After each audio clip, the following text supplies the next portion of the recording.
I think when COVID reopenings start to happen, you're going to see a saturation of concerts all over in every market.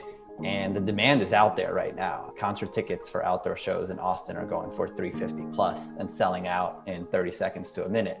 Hi, everybody. Welcome to the music platform category. I'm super excited to be with Matt, who's the CEO of Prism, and also Juan, who's the VP of Biz Ops from Prism as well. Guys, thank you so much for being here. I really appreciate it. Thank you for having us. We appreciate it. Why are we having this conversation? We looked at well over almost 170 companies in what we call the music platform category.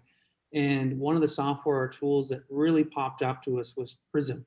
They built an event management tool that has some really impressive modules. What they're doing in the music industry, especially for venues, is fantastic. And they have some really impressive features that they've built out. And so we're going to dive into those and see a little bit more of what is Prism doing in the space.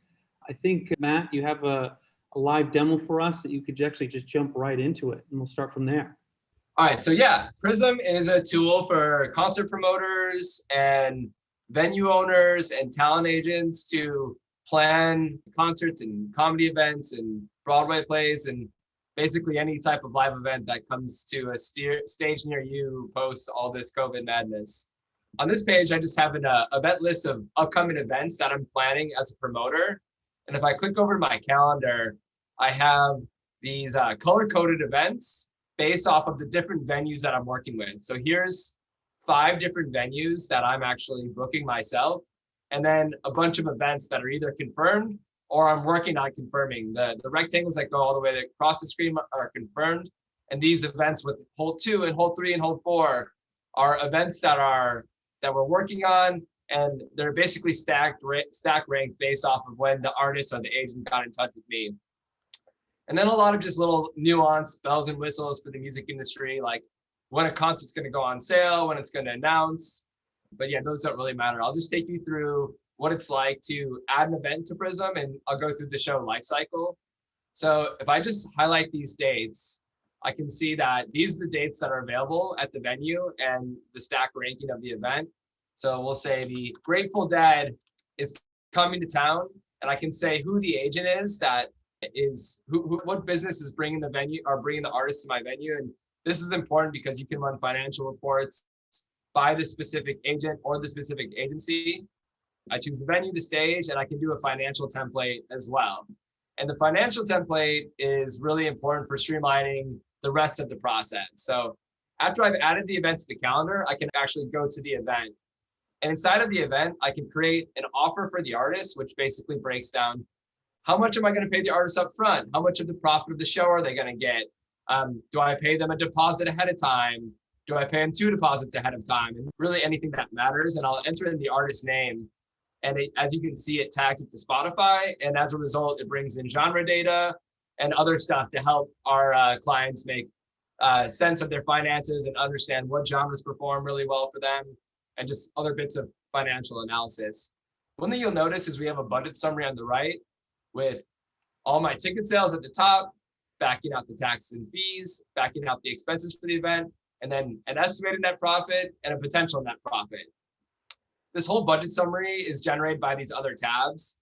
On the revenue tab, I can keep track of my ticket sales and all of my other ancillary revenue streams like fall revenue, and if I'm doing a coat check or merchandise revenue or whatever it would be. And then on costs, sure enough, I can keep track of all my costs, both fixed costs and variable costs as well. And then on these other tabs, there's some miscellaneous things around planning the event, like when the artist is going to load in and just the show schedule for the night. There's a production advance that helps keep the actual people making the event happen in sync.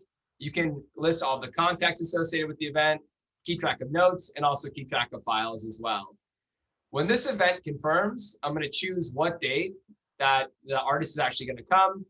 Upon confirming the event, my whole team get notifications, the artist gets a notification. And then what I can do is I can connect my ticketing platform to Prism and automatically bring in the ticket sales. So in real time, we can know how many tickets are sold, and I'll just manually enter them for now. And it updates how much the artist is getting paid and how much I'm actually making as well. So the show happens, it's a big success. In one click of a button, I can generate a settlement sheet, pay out the artist, get the settlement signed, and close the event. So that's the life cycle of one event. But then I can also run financial reports across many events. So I clicked over to my report tab here, and I can see that I've got 88 events, 57 of which were profitable, average ticket price, average net profit of the show, and then some detailed breakdown over here. And this is where the financial analysis gets really fun. So I can, as I was saying, once again, plug in any type of genre and see, oh, how does my hip hop shows compare to my indie rock shows? And I can see I can see the different agencies that I'm working with and see how I run a report of every show that I've done with one agency or another agency or one event company. It basically gives our customers access to their data exactly how they need to do it. And it also does the work of a full-time accountant in teeing up all the upcoming payments and deposits and settlement information for the artist. An accountant can come in here and they can just see a list of all the shows that they have coming up, what payments are overdue and what payments are upcoming. And yeah, easily manage that whole task from Prism. But anyway, that's a nutshell of the system. It's intentionally meant to look simple because I promise you the devil is in the details, especially with all the nuances that we need to accommodate for to make this all run really smoothly. And there's a lot of other things like permissions and detailed settings and stuff that's not that exciting for a demo, all very important for making this thing work. But that's the gist of what I'd love to show people about what Prism does. And it's your platform, like you had mentioned before, is looks pretty. It's improved over time. It's awesome. Thank you. The interesting things is that it's surprising how what you just said, the simplicity, which is the one thing that stood out to us, because putting together something like an event, even for one person, even for putting this together, but it's a brutal task. It's an absolutely challenging task with so many moving parts. It's really awesome how seamless that you guys have built the platform out to be. I want to get into questions on the specific features. Before I get into that, I was just curious, is there a backstory about why you started Prism? The backstory is I started a music tech company in college. It went really well. I worked with a number of venues and promoters and agencies and got my feet wet in the industry, and eventually got bought out by an investor. It wasn't a blockbuster success, but was a nice kind of first win and gave me some good experience. And my friend was working on a festival technology for this nonprofit. And he was like, hey, like you have experience in this music startup. What do you think about working on this project? And they had actually built some interesting technology to help match venues and artists together for this cool music festival. And I fell in love with the technology and was like, hey, let's make this a real thing. And there's about 5 pivots along the way to finding Prism. But in a nutshell, we started off with this festival technology. I started a festival with the technology as a way to figure out what the technology needed. So like the dog food approach.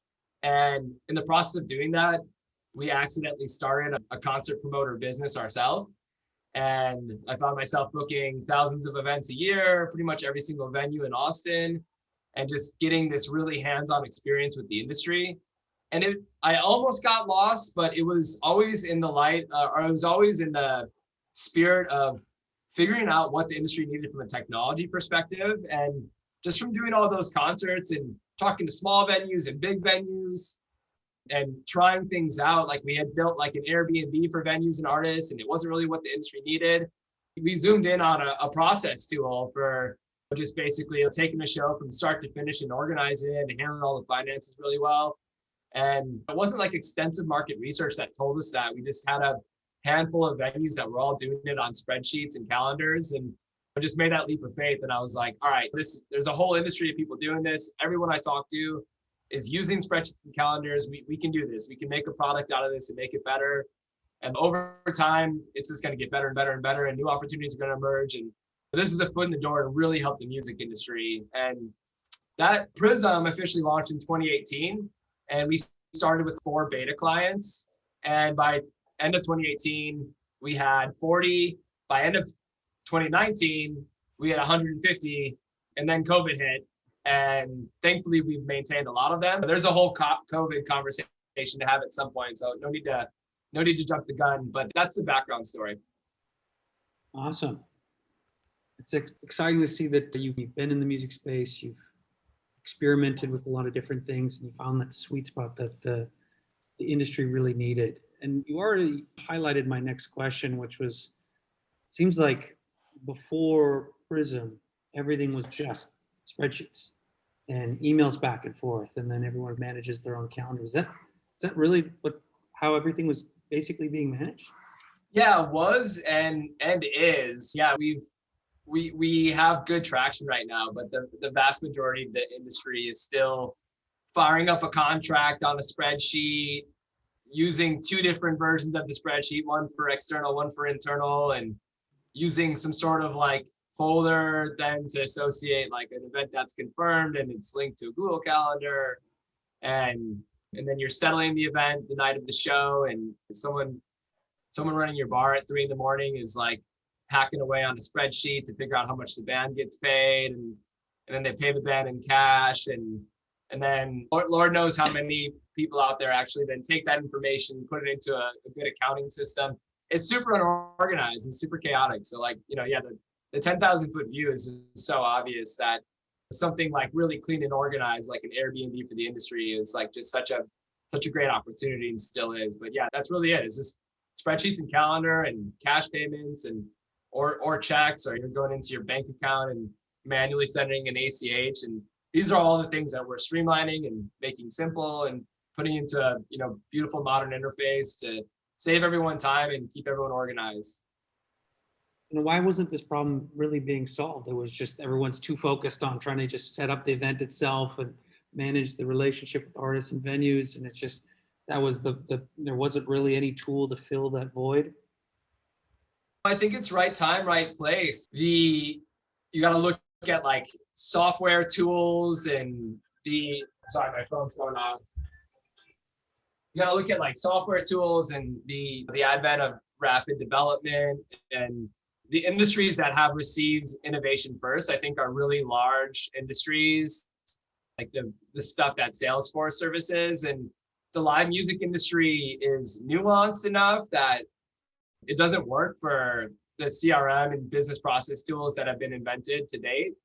And it's small enough and complex enough that you don't have a rush of crazy people like me going in to try and solve it. But before we entered the market, there was probably 5 or 10 competitors that weren't doing exactly what we were doing, but they were attempting to streamline the calendar, or to like streamline payments, or maybe someone tried a very broad system, but it wasn't given the resources that it really needed. Yeah, I think the problem exists oversimplified because it's a hard enough problem for a small enough industry that it's just a really good sweet spot. But at the same time, it's big enough for us, especially as we become more and more ubiquitous. But it's a tough problem to solve. There's easier ways to make money, that's for sure, than doing what we're doing. It's a lot of love. That's awesome. It's incredible. You do talk about, you say that it's a small industry, but I think you're discounting it, because I'm curious from your perspective, what truly do you think, or maybe for the audience sake, can you give the audience just a kind of perspective of the size of this problem? There's a lot of venues. There's tons of musicians playing music constantly, pre-COVID, hopefully post-COVID as well. But just in general, I'm just curious how you guys look at the industry. Yeah. So that's a great question. When I say small industry, it's still probably $100 billion worldwide industry, but it's not $1 trillion industry like healthcare, or there might be 20 really good venues in a big city compared to 500 really good restaurants, or 50 dentist shops in a big city compared to 20 music venues. But still, when you add up all the venues around the US and the world, there's still a lot. My assumption is that, if you ask how many venues are there in the US, you'll get a different question from the people that run Ticketmaster. You'll get a different question from the talent agencies who are actually putting artists in the venues. No one really knows, and it's one of the advantages of what we're doing is we're starting to become that source of truth as much as anyone. But I would say that there's 20,000 venues in the US, like legitimate places that host concerts or comedy shows or Broadway events, or and then if you even group sports teams in there, about 20,000 total in the US and 50,000 worldwide, and then about that many About half of those businesses on the artist side of the business. So folks that are like managing artists or sending the artists on tours or sending the Broadway shows on tours and doing the contract and booking from that side of the business. And Prism is starting to get into that realm as well. It's really becoming an ecosystem for the live events industry. I kind of wanted now to zero in on the product itself, because the live demo was great, taking us through exactly what it would be like to book a venue, to share, add an artist, and actually do the payout, and forecasting how much things are going to cost, and getting real-time updates about what is actually how the bill breaks apart and who gets paid and how much. It's fantastic. I'm just curious, what features really resonate the most with your customers? I mean, both with prospective customers and new customers, we've alluded to the calendar a little bit and how people are doing it outside of Prism. It's tough to put on one show, but actually before a concert is confirmed, there are probably another 3, 4, or 5 potential concerts on that same date called holds. And so in our software, when someone confirms a show, we automatically archive the other competing holds that might have been on that date. Without our software, you've got to go into Google and delete each one of those shows. So immediately start saving time right out of the gate. But our permission abilities for people to have different departments work in unison is one of the things that people love the most. So every show would have multiple spreadsheets for marketing, for production, for settlement, for offers. And we take all of that, put it into one place, one pane of glass, and then with permissions, you can parse it out so everybody sees whatever they need to see. And a settlement that used to take hours because everyone is working in one place takes 15 minutes. You've captured the entire process of scheduling to closing everything out, and it's fantastic. There was an interesting feature that you guys had, and maybe if you could talk a little bit more about it, this concept of shareholds. Especially for those of us that don't work in the music industry, what is actually this feature? So this is a really exciting movement for us. When we started Prism, we knew we always wanted to be a network. And the basic difference there is like Airbnb is a network, meaning I don't just have a way to organize renting my house out. I have leads. I have people that are getting in touch with me, that are connecting with me and driving business. So that was our end ambition. That's always been our end ambition with Prism. And the shared holds is the first step in that.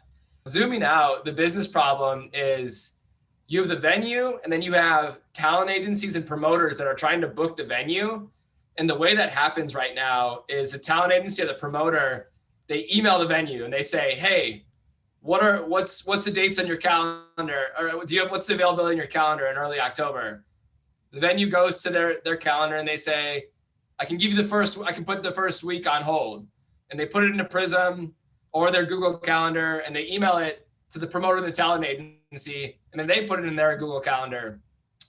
And it's what an inefficient process. And once again, that's whatever 5 minutes on one show. But keep in mind, these people are planning thousands and thousands of events, sometimes tens of thousands of events if they're bigger agencies.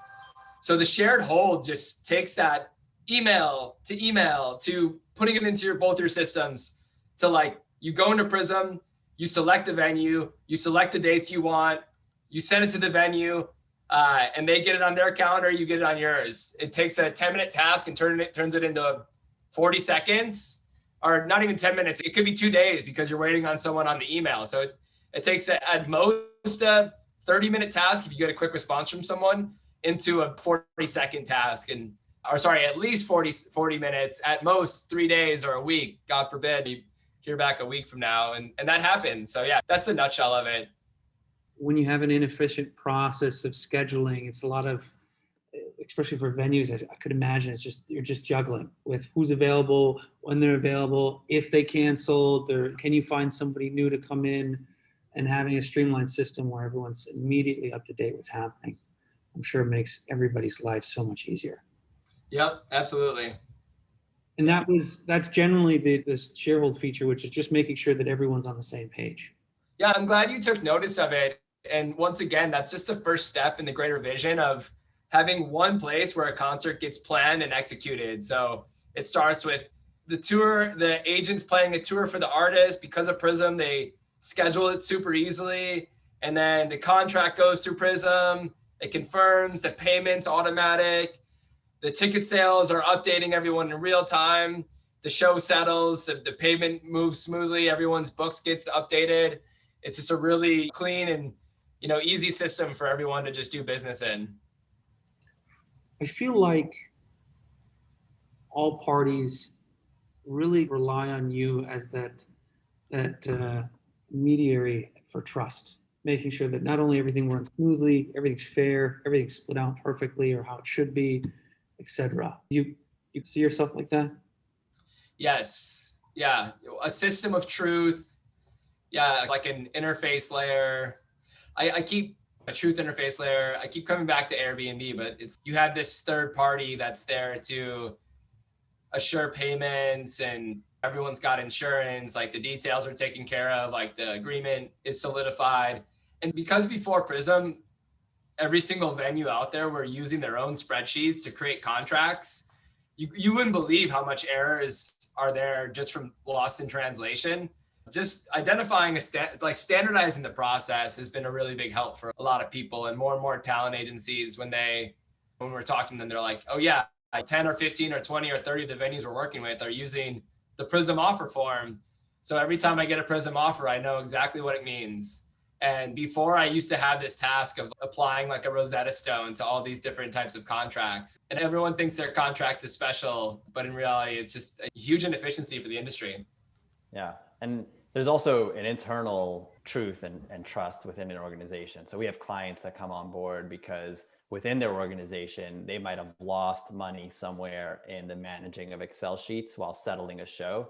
And so in earning their trust to do the math for settlement and manage that process for them in one place, it allows them to settle the show with confidence and know that they're not mispaying an artist, overpaying or underpaying, both which could hurt their business. Going off of your Airbnb example, you have a standardized, trusted process where you can walk completely into a stranger's house and be completely comfortable with it. And I think you guys have done something similar for a lot of artists and venues and promoters, etc. I think you guys have a lot of potential in the space. Now, I was just curious, what does the future roadmap look like for Prism?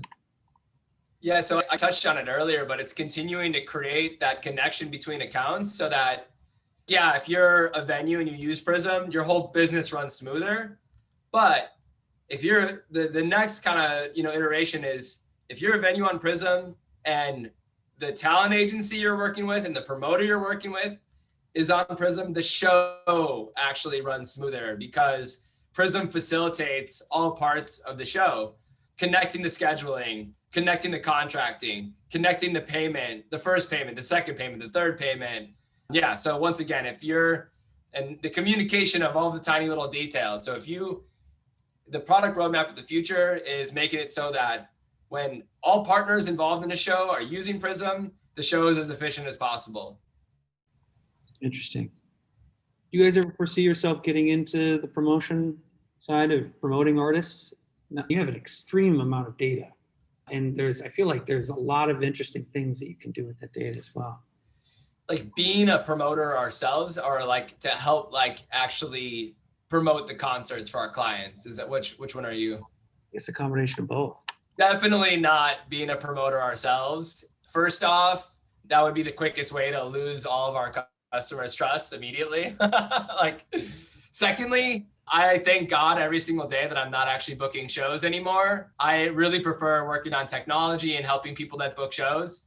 All jokes aside, the biggest thing we would do for promotion, and this is a very much down the road type of thing, is continue to build tools that will help our clients. And I think there's a handful of tools out there that are like concert listing platforms and stuff. And progressively, as more and more people are using Prism, we do have that data around what shows are happening as a system of truth.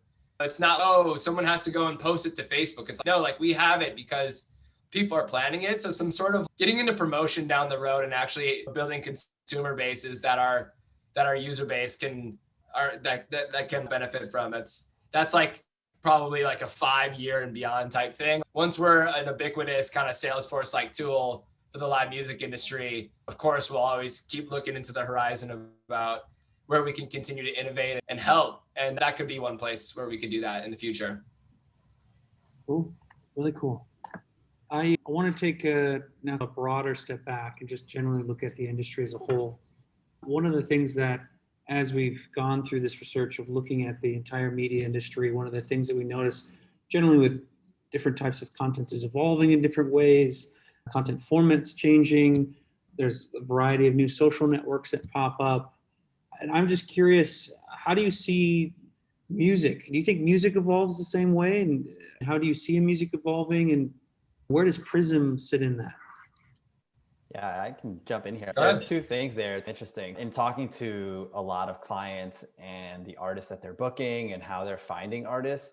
So the evolution of streaming has allowed anyone to interact with any artist just off of a Spotify playlist or a title playlist, whatever it may be. And so now an artist that might have been a supporting artist for 2 or 3 years before they actually headlined can go play a gig somewhere and be a headliner in a smaller room sooner because they've had plays on Spotify, so people know who this artist is a lot easier. And so that evolution just allows for more artists to get more play. I think when COVID reopenings start to happen, you're going to see a saturation of concerts all over in every market. And the demand is out there right now. Concert tickets for outdoor shows in Austin are going for $350 plus and selling out in 30 seconds to a minute. So there's a lot of demand for shows. And I think that sort of streaming growth is going to lead to concert growth. And it already has prior to COVID. The other interesting part is live streaming. So that's obviously been a key component to concerts through COVID, but it's going to be more of a supplemental play for live concerts. And so we've actually helped quite a few clients do the math on whether live streaming is profitable as a standalone, because they can build those offers through Prism and see what it'll net. But coming out of it, I was just interacting with a client today that might be building a venue that's live stream only and doing some ancillary shows that way. And then we have people that'll do live streaming as an add-on to a ticket within a show. So I think those will probably be the two big things. And I'm sure there's going to be something else between now and this time next year that continues to evolve. But there is no substitution for the crowd, the live music experience that's existed for as long as people have been playing music. I feel like it feels like, would you argue, especially how music has been, it's easier to identify and find new artists? Do you think that it's going to actually increase the amount of concerts that actually exist just because you can find so many different new artists and that all of them will which want to connect with their fans and have those live experiences? Yeah, we've seen that. I think that's part of what contributed to the growth of concerts at the end of 2019 and starting out in 2020. 2020 would have been the biggest year by far for live concerts. We talked to clients. There's a venue, the Cowan in Nashville, that 3 years ago, they did 75 shows, came on board with Prism, optimized their operation, and the following year did 130 shows. The year after that, did over 200 shows. And they were able to capitalize on efficiencies, but they were also able to tap into more artists that people are aware of. So looking at streaming data, looking at who's touring, and streaming is doing a lot to really push and expose people to new artists. That's impressive. You're almost doubling every year the amount of shows. That's crazy. It's awesome that you guys can be supporting in that tool that enables them to do that, you know? Yeah, and that's actually been our biggest revenue growth driver. More than anything has been clients telling other folks about Prism. Hey, I settle quickly because of, I grew my business because of, I'm more efficient because of. And every day, even now, surprisingly, with shutdowns, we get at least one call that, hey, Greg told me I need to check this out. Actually, that leads me right into my next question, which is, I'm assuming the pandemic has had a pretty sizable effect on events, and especially the past year. I'm just curious how you guys have navigated that and what you foresee coming out of the pandemic. So March It's funny, up until late February, most of the industry did not see anything coming. And then by March, March 13th, Friday the 13th, coincidentally, South by pulled the plug, Coachella pulled the plug, Glastonbury, Ultra Music Festival, Live Nation canceled their tours, NBA pulled out. And it was just this like huge kind of that was a historical moment for our entire industry. And zooming out of that, I used to get questions from investors that was like, how would you fare during a recession? And a recession is if you're servicing an industry and it goes to 75% or 60% of revenue, that'd be a pretty severe recession. And nowadays, it's just, I can one up you because I made it through a pandemic that sent our industry down to zero for the last 12 months. And Prism's faring pretty well right now, which I am extremely grateful for. And it has really been an alchemizing moment for us to fix a lot of stuff, to really see how urgent, how essential our product is. And thankfully, a lot of our customers have hung on because as they've scaled down, they need something like Prism. So I'm frankly just grateful that we've been able to help and still make money during the pandemic. And our customer, like, it's really the hero of this whole story is, I'm glad we're doing well, but the hero of this whole story is the music industry as a whole. I'm like pleasantly pleased at how resilient and how passionate these venue owners are. They've gone 12 months without revenue and they have hard expenses that are going to hit every single month, their insurance and their venue fees and their rent. And it was already a tight business to start with, but they've all just gotten so resilient. And there's a group of venues that banded together and lobbied the government and literally got a $15 billion bailout, you could call it, a grant formed for live music venues, where live music venues can now get 45% of their revenue from 2019 to help them survive the pandemic. So it's just been this moment of resilience for us, especially for the industry. And with Prism, we pretty much just said, we have to decide if we believe in the industry on the other side of this. And if we do, this is precious time. We've always had a product challenge in starting the company, in that we know there's 1,000 things we need to do, and we've moved faster than anyone ever has before, but we've only covered 200 of the 1,000 things that we need to do. And this is a precious time window where we can innovate on the product and continue to make it as easy as possible to run a venue or to run a talent agency and to book shows, so that when the industry comes back on the other side and venues and agencies have scaled down, Prism is there to help and wear a couple hats for you as you build the revenue back, to build your team up and to help you build a more profitable business in the future when stuff returns. There's some industries that have been absolutely just pummeled, and the silver lining of it is you survive going, what you said, to zero. It's the future is sky's the limit. Actually, I'm curious because I feel like you have vision into this a little bit more than anybody else, but what do you think when do you really think, especially because a lot of your customers are venues, when do they think that things will start to open up in a bigger way? Yeah, it's interesting because one thing that's hard for some folks to realize, there's recently some news out of the Seattle area where Seattle's allowing concerts or venues at 25%. You can't put on a touring concert in Seattle. You need Seattle, you need California, you need Utah, you need Colorado. A band needs to make a tour through several cities in order to make it profitable. And even still, local musicians playing in a venue that's only partially open is going to lose money because you have to fund the production company, the lights and everything else. But with that being said, a lot of our clients and a lot of people we talk to see September and beyond as sort of the start of some touring happening. If you have outdoor space available, this is going to be a big summer for outdoor concerts and shows. People got scrappy this past summer and put some shows on. There's already new venues that are going to be springing up in Connecticut. Tennis stadium that used to be next to the Yale Bowl is going to be a new outdoor venue this year. And so we hear that September, October, things will start up, but by December, most of tours will be back. Broadway in Austin has already announced Hamilton and Lion King in December. So that's when we're starting to see things be over 75% capacity indoors, or people having faith that's going to be the case.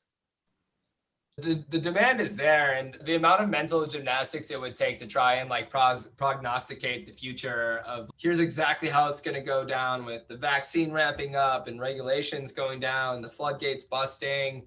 We don't know. But 2021 is off to a better start than heading into 2022, that's for sure. And one thing that I'll add is what would really help the industry is if these big festivals go off in the fall, and a lot of them are scheduled for August, September, October, that will naturally kickstart the touring, because the bigger venues, like you don't just go play Summerfest in Milwaukee. To Juan's point, you're going to go, if you're going to take on the expenses of packing up the band and sending them out there, then you might as well play Chicago and Detroit and Kansas City and all those places. As long as if the vaccines go really well, society, like the government allows smaller capacity spaces to be at full capacity, and these festivals go off, that will kickstart the industry. And yeah, and some are hopeful, like the optimistic spectrum is summer. The pessimistic spectrum is Q2 of 2022. Most people are like right there in the middle. They're like, end of 2021, we're going to be doing stuff. 2022 should be full steam ahead, but we'll see. That's for sure. Time will tell. No. Last question. Again, thanks guys for taking the time to do this. I really appreciate it.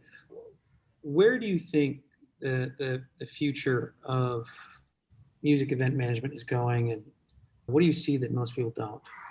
I'll jump in a little bit. I think we've started to do that Matt alluded to earlier, connecting the nodes in the industry that for a long time were standalone, independent operations. You think about venues that play the same artists across the country, usually never communicate. They've really codified this year and become a unit through NIVA, which National Independent Venue Association, which has really fought to save the industry. So I think working together, more independent venues, agents working with venues a little bit more, that used to be amicable relationship, but definitely a relationship full of tension. And I think what we're doing in getting people away from spreadsheets, which are living on a computer, at best, you've got someone doing it on Google Sheets, and bringing things onto software that the industry can trust and working more efficiently. That's where things are headed. And then connecting all those venues, allowing them to do things like shared holds or easily give information securely to agents. That's where things are going. And we see it in our growth, even in our growth amid a pandemic. Yeah, connected, streamlined systems is the future, and like that's where we're going with Prism, but that's where the industry is going in general. Yeah, Juan couldn't have said it better myself, Juan. Gentlemen, thank you again for taking so much time to chat and talk a little bit more about your product in detail. I really appreciate it. Before I close out, do you guys have anything that you want to announce or share, or any asks that you have of the audience? Support your live music venues when they open, and go see some concerts. And when you decide for yourself that you can do that and be healthy, yeah, go get out to the bar as soon as possible, buy some merchandise, support your venues. If they're doing a live stream or a fundraiser, consider sending those $10 or $20. Like, these venues are really just small business owners that are doing something just for the world, for the fun of the world, nothing more than for the fun of the world, for the fun of their community. And they are in such dire straits right now. So do what you can to help. Yeah, echo that. Support your local live music venues, especially the independent live music venues that are owned by people in your community. Awesome. Thank you. Thanks, guys. And again, thank you. Yeah, thanks, Kyle. The audience, we looked at well over 170 companies in the music platform space, and one of the tools that was super impressive was Prism. And we got to see a little bit more about that today. You guys have built a fantastic, simple interface that allows you just to do everything it solves all the complexities of this whole process of booking artists and having venues talk to different promoters and talent agencies, and adding transparency, adding trust. Like you said, I think a great analogy is you're just the Airbnb of this whole process. And it's fantastic, not only what you've done, you stayed resilient in the almost never before seen event in human history, or at least recent modern times. And so it's incredible what you've done. It's great to see how you've continued to grow and make the music industry much more transparent, but also better in a lot of different ways, and taking customers and going from what you said earlier, 80 shows to almost triple of that, and enabling them to do something like that is really impressive. So gentlemen, thank you so much for taking the time. Thank you for taking the time. Appreciate it. Thanks, Kyle. Of course.